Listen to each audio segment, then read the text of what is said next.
Cher Fernando, pourquoi reviens-tu ? Pour combler un manque ? Pour tromper l'ennui ? Pour achever l'inachevé ? Quelle qu'en soit la raison, tu te doutes bien que ce retour, qui plus est aux sources, suscite bien des réactions de la part des observateurs dans lesquels je m'inclus et qui trépignent d'impatience à l'idée de revoir le taureau des Asturies entrer à nouveau dans l'arène de la Formule 1. Alors toi qui t'apprêtes à refouler les pieds dans le paddock de la discipline reine, je t'écris cette lettre pour te partager, à mon modeste niveau, ce que j'attends de toi à l'aube de cette deuxième carrière. Et cette attente peut se résumer en un nom, la maturité.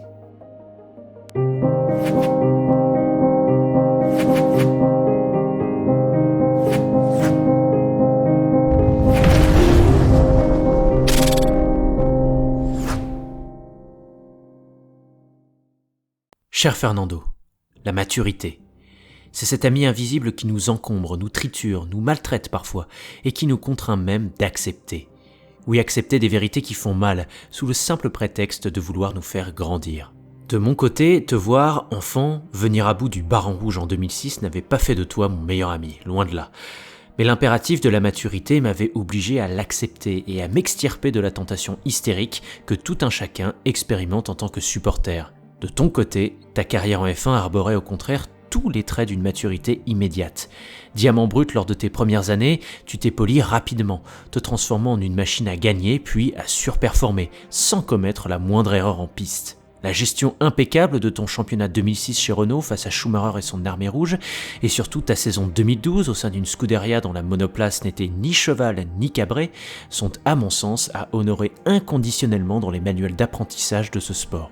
Sauf que la maturité en F1 ne se mesure pas seulement à l'infaillibilité d'un pilotage, mais également aux erreurs commises par ailleurs et ce qu'on en apprend. Et de ce point de vue-là, ta carrière ne me semble pas exemplaire, à tel point qu'il me paraît juste d'affirmer que sans ces erreurs, les palmarès actuels de Lewis Hamilton et de Sebastian Vettel auraient pu être les tiens. Oui Fernando, depuis 2006 et la conquête de ta seconde couronne, tu as clivé, partout où tu es passé. Chez McLaren en 2007, tu ne t'es pas tant heurté à un Lewis Hamilton affamé qu'à ton impatience de vouloir faire cette écurie tienne au détriment du chouchou local.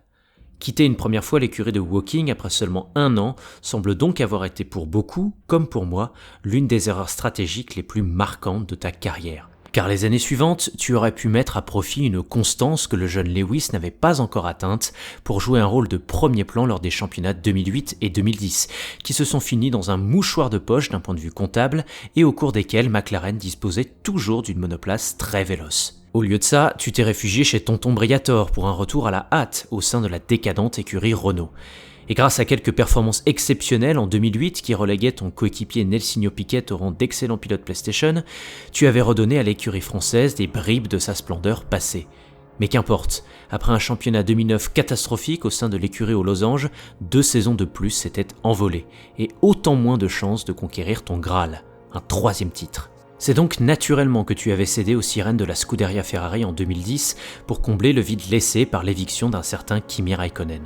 Et s'il est difficile de te jeter la pierre sur ce choix de carrière, ton passage 5 ans durant au sein de l'écurie de Maranello a fait émerger aux yeux du grand public une autre facette qui, au-delà des résultats stratosphériques que tu allais chercher en piste chaque week-end, allait te jouer de très mauvais tours. Car l'absence de concession dont tu faisais preuve en piste avait des teints sur ton comportement en interne, donc au sein de l'équipe italienne. Tu avais ainsi rapidement compris 2 points essentiels qui ont dès lors dicté ton comportement. Que ta voiture sous-performait d'une part, et que la Scuderia détenait entre les mains le meilleur pilote du plateau d'autre part. À ce titre, tu voulais tout, quitte à abîmer l'esprit d'équipe et diviser les 2 côtés du garage au lieu de les rassembler dans un but commun. En tirant la couverture à toi, tu n'as pas seulement battu ton fidèle lieutenant Felipe Massa à plate couture, tu as détruit le pilote, ainsi que toute possibilité de développer un jeu d'équipe susceptible de titiller les Red Bull. Et lorsque la carence de compétitivité de tes chevaux cabrés se révélait problématique en vue de te maintenir dans la bataille pour le titre, tu n'as pas hésité à t'en plaindre ouvertement auprès des médias, en abusant de petites phrases politiques qui t'avaient pourtant rendu service jusque-là dans tes combats psychologiques contre tes pairs. Plusieurs ingénieurs de la Scuderia, à l'instar du légendaire Mauro Foghieri, pointaient même chez toi une mauvaise volonté à développer tes monoplaces, tout en critiquant tes compliments dithyrambiques chaque mois de février, suivis de plaintes systématiques quelques mois plus tard, et qui déstabilisaient l'équipe plus qu'autre chose. Or, fédérer une équipe implique tout d'abord de s'inclure dedans. On gagne ensemble et on perd ensemble, comme dirait l'autre. Tes aptitudes de meneur ont donc été ternies par des exigences disproportionnées, une impatience ingérable, une absence de compromission et des relents de politique politicienne inappropriés qui, mis bout à bout, ont d'après moi participé à la décrépitude de la Scuderia sous ton égide, et à ton incapacité à ramener cette couronne que tu as pourtant touchée du doigt en 2010 et en 2012. Fatigué de tes échecs répétés 5 fois avec l'écurie italienne, on aurait pu penser que ton défi suivant chez McLaren Honda te permettrait de tirer les leçons de ce comportement clivant et d'enfin devenir le catalyseur d'une association mythique réincarnée.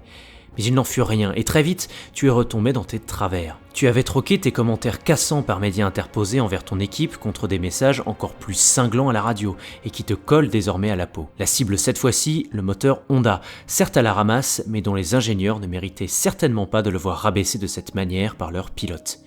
Après 2 années de galère aux côtés de Jenson Button, tu avais échangé le paillasson Felipe Massa contre le paillasson Stoffel Van Dorn, l'écrasant comme convenu, mais sans en tirer un quelconque bénéfice pour l'équipe. Et comme les mêmes causes produisent les mêmes effets, McLaren Honda, puis McLaren Renault, ont eux aussi sombré, n'émergeant à nouveau qu'une fois ton départ de la F1 en 2018 acté. Alors il serait évidemment injuste de te faire porter l'entière responsabilité des échecs sportifs de Ferrari puis de McLaren durant cette période.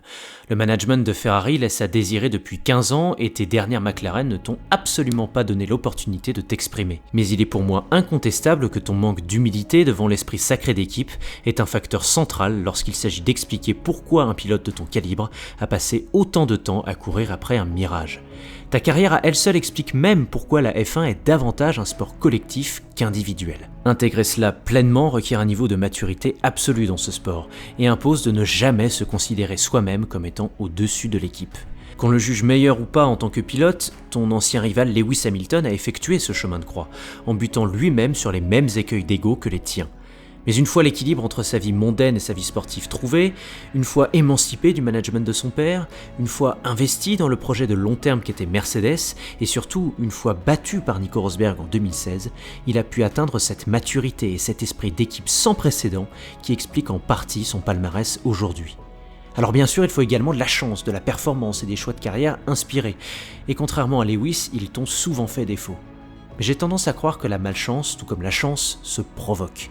C'est ce qu'on appelle le karma, et je crois que tu es familier avec le concept. Cher Fernando, j'espère donc que ces 2 dernières années t'auront permis de revenir dans l'arène de la F1 apaisée, et t'auront apporté la sagesse en vue de mener Alpine vers de nouveaux sommets à partir de cette année. Toi qui t'es enrichi d'une 2e victoire aux 24 heures du Mans et d'une couronne en endurance, j'ose croire que tu auras affûté ton esprit d'équipe au sein d'une discipline dans laquelle l'équipier n'est pas, comme en F1, ton premier rival à abattre, mais bel et bien un facteur essentiel à ta réussite. Je ne doute pas non plus que ton premier Paris-Dakar impressionnant aura porté ton pilotage à un niveau de polyvalence absolu et te permettra ainsi de revenir au sommet de tes capacités sportives en F1. J'espère enfin que l'introspection sur ton propre parcours sportif de ces 21 dernières années, depuis tes premiers tours de roue sur le magnifique circuit de Jerez en 1999 jusqu'à ce retour tant attendu, t'auront permis d'apprendre de tes échecs passés. Alors si tu parviens à mettre ces frustrations de côté, si tu reviens humble et armé de patience, si tu fais pleinement corps avec ton équipe, si tu fais de ton voisin de garage un allié et un ailier, et si tu es toujours capable de nous montrer la vélocité et l'intelligence de course qui ont fait de toi un double champion du monde d'ores et déjà inoubliable, alors je le sens, le fruit sera mûr, le karma sera autre, et le taureau des Asturies pourra frapper plus fort que jamais auparavant. Et si je crois au karma, sache que je crois également au destin. Et le destin, c'est le caractère, disait Démocrite. Si ton caractère n'a jamais envisagé une seconde que ta récente mésaventure cycliste puisse entraver ce retour écrit d'avance, Dieu sait ce qu'il est capable d'accomplir dès cette année sur la piste. Le destin est donc de ton côté, et il ne tient qu'à toi de faire en sorte que le karma le soit également. Cher Fernando, je suis logé à la même enseigne que toi. La maturité m'encombre, me triture, me maltraite parfois, et me contraint même d'accepter des vérités qui font mal. Et en ce qui te concerne, j'ai su que ma passion pour ton sport avait mûri le jour où j'ai accepté, malgré mes partis pris infantiles, que tu étais, et restes à ce jour, le pilote le plus impressionnant qu'il m'ait été donné de suivre depuis mes débuts en tant qu'observateur de la F1 en 1997. Car le plaisir de visionner encore et encore tes caméras embarquées, tes manœuvres de dépassement et tes départs somptueux qui rappellent le ballet d'un toréador avec son taureau n'est plus dissimulé, et m'apporte depuis près de 2 décennies ce que je recherche au sein de ce sport. Un peu de magie.